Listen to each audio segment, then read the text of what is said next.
Les offices de tourisme à l'heure actuelle sont à la fois les vitrines du territoire et les portes d'entrée du territoire. Donc les gens passent la porte pour avoir un vrai conseil. On est vraiment dans une dynamique de professionnalisation des conseillers en séjour, c'est-à-dire que l'image des jolies filles derrière le comptoir qui distribuent le papier, ça c'est complètement obsolète maintenant. Les conseillers en séjour ont vraiment un rôle de conseil éclairé, de conseil engagé, et on amène vraiment les gens à découvrir ce qu'ils ont vraiment envie de découvrir sur le territoire, et on est là pour ça. Donc passe à l'office plus de 41 000 personnes, et puis on a plus de 200 000 contacts. Donc on a cette chance de vraiment valoriser à la fois l'aspect patrimonial de la ville, et puis effectivement tout l'aspect œnotourisme, puisqu'on a à la fois les grandes maisons de négoce, on a la chance d'avoir 6 grandes maisons de négoce sur la ville de Cognac, qui ont toutes des circuits de visite et qui ont cette particularité d'avoir des circuits extrêmement différents les uns des autres. On part vraiment du produit Cognac et on essaye de le décliner sous toutes ses formes. Ça va de la visite du vigneron, ça va de la découverte des distilleries en fait, ça va de la découverte de Saint-Gobain Veralia avec la fabrication des bouteilles, ça va sur la découverte du patrimoine parce que la ville fait partie aussi du produit, ça va sur la Gabarre avec une balade effectivement liée au fleuve Charente et à son histoire. Voilà, on touche un peu tout ce qui touche le cognac, on essaye de monter effectivement et de s'adapter à la demande du client et de monter une offre pour que les gens repartent sur une journée ou un séjour, 2 jours, 3 jours, repartent avec une idée la plus, je dirais, la plus complète du vignoble, de son histoire, de son terroir et de son produit et de son patrimoine. Quand je suis arrivée le jour de mon entretien, je suis arrivée plus tôt, je me suis baladée dans la ville et je me suis dit cette ville-là, elle est pour moi. Voilà. J'ai eu un vrai coup de cœur d'abord patrimonial parce que je trouve cette ville magnifique. Et depuis que je suis là, je suis vraiment ravie. J'ai appris à découvrir le cognac.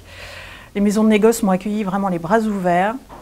Le premier cognac a eu du mal à passer, mais maintenant, je ne dirais pas que j'en bois tous les jours, mais presque.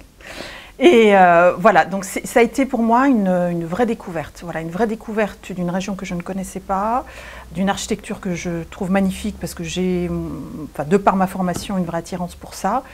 Et puis le produit que je trouve vraiment génial parce qu'il se boit voilà, de différentes manières, on a une vraie richesse. Et c'est un terroir aussi très riche.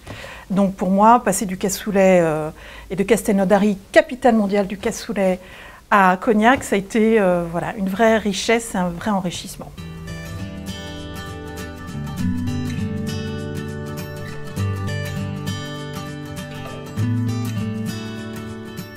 La ville de Cognac a été labellisée Ville d'Art et d'Histoire en janvier 2012, donc ça reste relativement récent.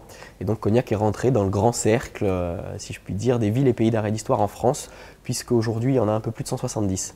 L'ambition du label Ville d'Art et d'Histoire, c'est non seulement d'avoir un patrimoine exceptionnel, mais aussi et surtout d'avoir envie de le rendre vivant et de le rendre accessible au plus grand nombre. C'est la mission du label Ville d'Art et d'Histoire et on essaie en tout cas de travailler dans ce sens-là et de travailler tout au long de l'année, pas uniquement sur la période estivale, à mettre en place une offre de découverte du patrimoine, mais du patrimoine au sens large.